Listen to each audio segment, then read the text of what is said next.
Okay, so I'm joined now by Ricky Mahaney following the Ives last day of the season victory against Alvechurch, finishing in a 3-2 victory. Ricky, great way to enter the season.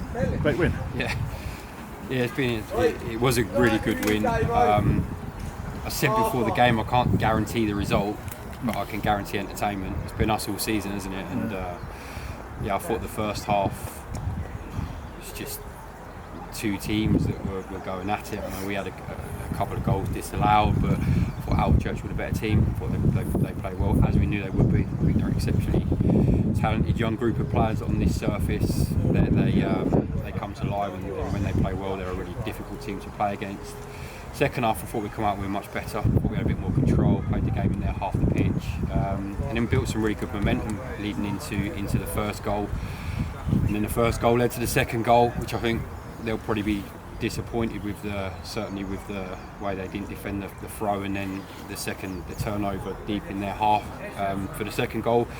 And at that point we felt comfortable, and then they score a brilliant goal, and then we hit self-destruct and give away a soft penalty, and within 2 minutes the game flipped on its head. So yeah, and then as we've done so many times, never say die, got regrouped, and then Johnny finished the penalty well. So it was a typical St Ives Town of this season performance, scoring 3, conceding 2, getting the all-important 3 points, and a good way to finish the season. And you were knocking on the door before the first goal went in, because obviously you had 2 goals disallowed, I think. One hit the bar, if not more than one hit the bar, so you're getting close to the breakthrough, and obviously it came, didn't it? Yeah, that.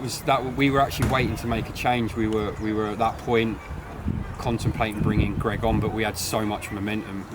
Probably in that 10-minute period, Jake Hutchins' his header at the back post as well, which he put just wide, and Milo hitting the bar. We had so much momentum that we didn't want to change it. We felt a goal was coming, and then it obviously did. And then 1 led to 2, and at that point we were in complete control.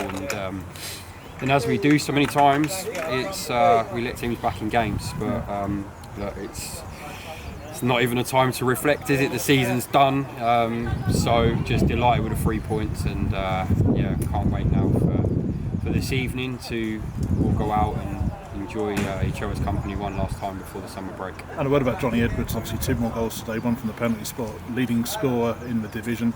Hadn't started the season until October, because he missed, I think, the first couple of months. But another superb contribution from him, hasn't it?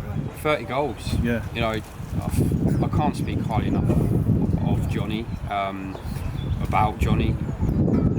The last 2 years, he's really shown what a good person and a good player he is. He's self-driven, motivated, and he's got some exceptional ability to go with it. And I think from where he was 2 years ago when he came into the club, my relationship with him is brilliant. I think we've managed to get the best out of him, get him enjoying his football. I think his teammates have got to take a hell of a lot of credit for the way that we play and the chances that we create for him to score his goals. But it's the hardest thing in football to do, is put the ball in the back of the net. So he deserves all the recognition that he's got, and I'm delighted that he's been part of our improvement and our climb over the last 2 seasons. And a word really, the second part of the interview about, I suppose, summarising and just looking back very briefly about the season. Obviously finishing, I think, 9th, 10th, something like that. Highest you finished at step 3. And given, I suppose, that we didn't get much in the way of positive results to start the season, you must take the most satisfaction from that. Yes. I said at the start of the season I felt we had put together a team that was capable of finishing in the top half, and then you don't bank on Johnny being injured, Milo being injured, Dan Barton and Brandon and Joku, both of them were injured early part of the season.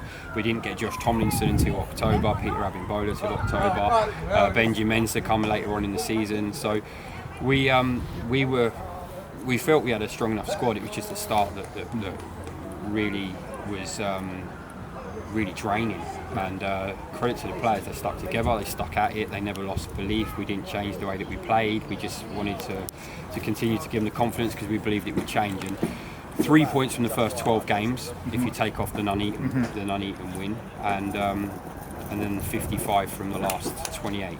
So 55 from the last 28 games is a fantastic return, and that's a credit to the players, and they deserve everything that's come their way. But that said, also you look back at the beginning of the season, I think like you look at Kettering, could have held on the Kettering at the beginning of the season. When you look at the points we lost because of the Nuneaton demise, you could arguably say that's another 9 points in the bank, which could have easily pushed us towards playoffs. I think lots of teams that got relegated will look back at games and say we could have picked up points here or dropped points there. Ultimately, in the first 12 games this season, we didn't have enough experience, enough know-how, enough about us to pick up enough points during that period. And we were missing influential players, which obviously has a massive impact on performance and getting over the line. It's very difficult to win games of football at our level. It's very easy to be competitive. It's very difficult to actually win. And we were competitive in most of those games. 3-2 against Telford here, 3-2 against Redditch here, like you say, 1-1 away at Kettering. Leaston we conceded late on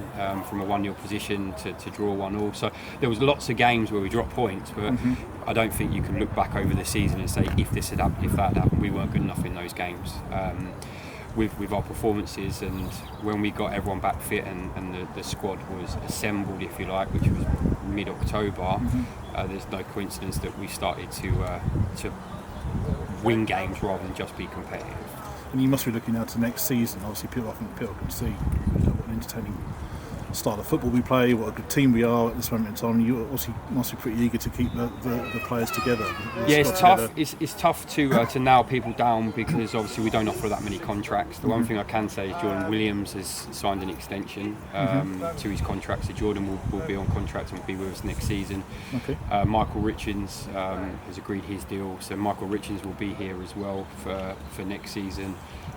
Miles Cowling is more or less done, so Miles Cowling will be with us again for next season as well. So it would just be about us getting around everybody else in due course within the next probably 7 days, and just making sure that we're in a position where we can spend our pre-season and our summer focusing on players that we need to bring in, rather than also having to focus on the players that we're not starting. We'll probably only go for 2 to 3 weeks with players making their decisions, and if people don't want to stay and play for St Ives after the season we've had now and what we've built over the last 28 games, then they're never going to want to play for the club. So we won't be held to ransom. We won't certainly let these decisions go past the first couple of weeks in May, so that we can focus our attention on making sure that we've got the strongest squad possible for next season. And a word about, I suppose, where the club is at the moment. Obviously, attendances I think have gone up something like 15% this year. Over 300 in the ground again today, near 400. It makes a difference to the atmosphere, doesn't it? You must be, and the players respond to that. They're doing a hell of a lot of work off the pitch. The crowds are up, but I think it's because we're winning, which is natural. We're playing a brand of football that's entertaining. Whether we win, lose or draw, it's good to watch. But ultimately, fans want to see a winning team, so that's why the crowds have gone up, and it's my job to make sure we continue to put a winning team on the pitch. But they're doing a hell of a lot of work off behind the scenes, Gary, and with the use of the facility, and then on match days with incentives and the hospitality and things like that. So we are starting to, off the pitch, become a step-free football club like we are on the pitch. And I think if we can get it right off the pitch and give more funds available so that we can have a more competitive budget at this level, it would be interesting to see what we could do, because at the moment we're massively overachieving with the smallest budget in the league. So that's a credit to the players that are not here for the money, that want to play for the football club for the right reasons, and a massive well done to them for actually achieving what we've achieved. It's been a brilliant season, Ricky, and thanks for giving up your time after the game. Every so often, win, lose or draw. It's been enjoyable since October. It weren't at the start, I can tell you. Brilliant. Well, thanks for your time anyway, and well done today. Appreciate it. Thank you.